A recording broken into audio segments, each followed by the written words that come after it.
Senhor presidente, senhoras e senhores vereadores, um bom dia a todos, em especial saudar aqui presencialmente a Cláudia, o seu esposo, a Manu e quem nos assiste aí pelas redes sociais, mães e pais atípicos, famílias atípicas, a Rose, a Jussara, a Alexandra Porem, a Aline Scott, o Dias, que é da nossa querida Brigada Militar, também é pai atípico.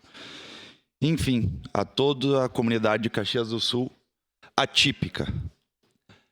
Parabenizar a vereadora Daiane Mello por esse projeto de grande importância e relevância, como outros que já passaram na última legislatura, mas esse em especial referente ao atendimento prioritário. A gente sabe da necessidade, a gente sabe que a demanda, e a gente discute isso muito na frente parlamentar, né, bem como nos eventos que a gente realiza aqui. E até semana passada realizamos um evento pela frente parlamentar,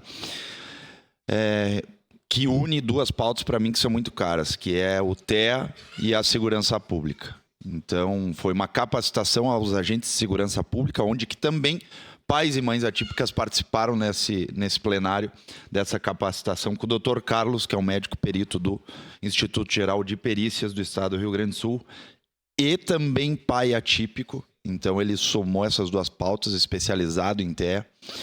Então, é uma pessoa que veio agregar muito e muita gente pediu para, sim, trazer novamente ele aqui para dar novamente essa capacitação para mais agentes de segurança pública.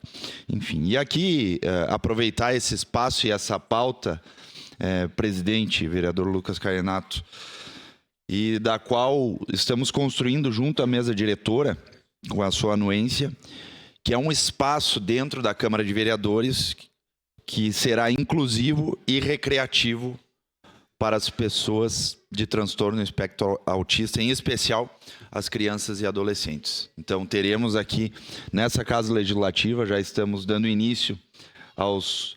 Na verdade, estamos dando os primeiros passos, mas acreditamos que, ou melhor dizendo, temos a certeza que até o fim do ano iremos conseguir entregar esse espaço, inclusivo e recreativo, dentro da Casa Legislativa de Caxias do Sul, para contemplar as pessoas com transtorno espectro autista, em especial as crianças e adolescentes. Então, aproveitar, como eu falei, esse espaço para trazer essa grande novidade dentro dessa Casa Legislativa, que a mesa diretora já está se empenhando e se dedicando para contemplar a comunidade autista de Caxias do Sul. Enfim, obviamente, votarei a favor deste projeto, nada mais justo, e com certeza, palavra, senhor presidente, no que depender de mim, estaremos juntos, unidos por essa pauta, e que a gente puder cada vez melhorar cada vez mais. Cláudia, por toda a batalha, toda a luta, todo esse esforço, diuturnamente de vocês, nós com certeza somos parceiros, tá bom? Seria isso, presidente. Muito obrigado. Obrigado, vereador Bortolatti.